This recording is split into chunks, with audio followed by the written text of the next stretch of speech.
பாடம் 19. தாத்தாவின் ஆசை. பாடம் அறிமுகம். பெரியவர்களின் அறிவுரைகளை இளைய தலைமுறையினர் என்றும் ஏற்றுக்கொள்ள வேண்டும்.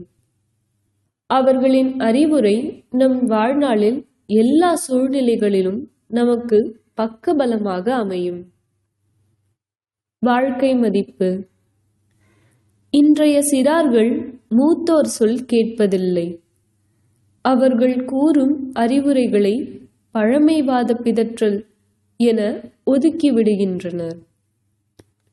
நூல்களிலும் பள்ளிகளிலும் கிடைக்காத அனுபவ அறிவு அவர்களிடம் ஏராளமாக உள்ளது. அவர்களது கனிவான அறிவுரைகளின்படி நடந்தால் நல்வாழ்வு வாழலாம். சஞ்சய் அவனின் பெற்றோருக்கு ஒரே மகன் என்பதால் மிகவும் சுட்டியாக இருப்பான். அவனின் தாத்தா பாட்டி கிராமத்தில் வசித்து வந்தனர். சஞ்சய் விடுமுறை கிடைக்கும் போதெல்லாம் அவனது தாத்தாவின் கிராமத்திற்கு செல்வது வழக்கம்.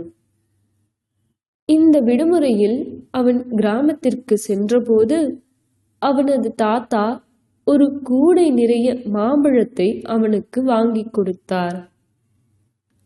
மாம்பழம் சாப்பிட்ட பிறகு அவன் மிகவும் மகிழ்ச்சியாக இருந்தான்.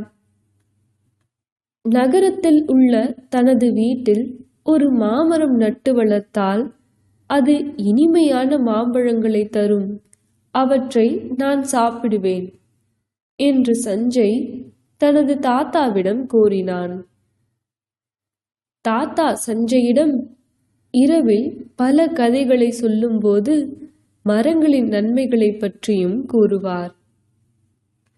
சஞ்சய் விடுமுறை முடிந்து தனது வீட்டிற்கு திரும்பும்போது தாத்தா மாந்தோப்பிற்கு சென்று மாங்கன்று ஒன்றை வாங்கி சஞ்சயிடம் கொடுத்தார்.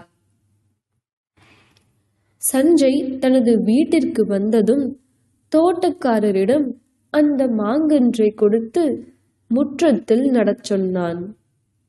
சஞ்சய் தினமும் அந்த மரத்திற்கு தண்ணீர் ஊற்றி நன்றாக பராமரித்தான். அவன் தனது தாத்தாவிடம் தொலைபேசியில் தினமும் பேசுவான். அப்போது மரத்தை பற்றியும் பேசுவான். ஒரு நாள் சஞ்சய், தாத்தா, இந்த மரத்தில் மாம்பழம் வளர்ந்தவுடன் அவற்றை சேகரித்து நாம் கூடையில் நிரப்பி சாப்பிடலாம் அல்லவா என்று கேட்டான்.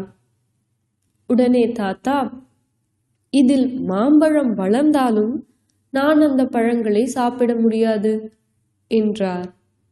தாத்தா, ஏன் நீங்கள் மாம்பழங்களை சாப்பிட மாட்டீர்கள் என்று சஞ்சய் தாத்தாவிடம் கேட்டான். சஞ்சய், எனக்கு சர்க்கரை நோய் வந்துவிட்டது. நீ இந்த மரத்தை என்னை நேசிக்கும் அளவிற்கு நேசிக்க வேண்டும். உனக்கு என்னுடைய ஆசிர்வாதம் எப்போதும் இருக்கும் என்று தாத்தா கூறினார். நாட்கள் ஓடியது. படிப்படியாக மாஞ்செடி வளர்ந்தது. சில நாட்கள் கழித்து மாமரத்தில் பூக்கள் பூக்க ஆரம்பித்தன. அந்த மரத்தில் பறவைகள் கூடு கட்டி வாழத் தொடங்கியது. குயில்கள் மரத்தில் அமர்ந்து தனது இனிமையான குரலால் பாடல் பாடின. ஒரு நாள் சஞ்சயின் தாத்தா இறந்து விட்டார். சஞ்சயும் நன்றாக வளர்ந்து விட்டான். ஒரு நாள் மாமரத்தின் கீழே அவன் தன் தாத்தாவை நினைத்து கொண்டு அமர்ந்திருந்தான். என்னை போலவே இந்த மரத்தையும் நேசி என்று தாத்தா கூறிய வார்த்தை அப்போது நினைவில் வந்தது. அவன் அந்த மரத்தை தனது தாத்தாவாகவே நினைத்து எல்லா நேரமும் மரத்துடனே இருந்தான். அந்த வருடம் மாமரத்தில் அதிக அளவில் பழங்கள் காய்த்தது. எப்பொழுதெல்லாம் சஞ்சய் அந்த மாம்பழங்களை சாப்பிடுகிறானோ அப்பொழுதெல்லாம் தாத்தாவின் நினைவு அதிகமாக வரும். மரத்தில் அதிக அளவில் மாம்பழம் இருந்ததால் அவன் தந்தைக்கு மிகவும் கஷ்டமாக இருந்தது.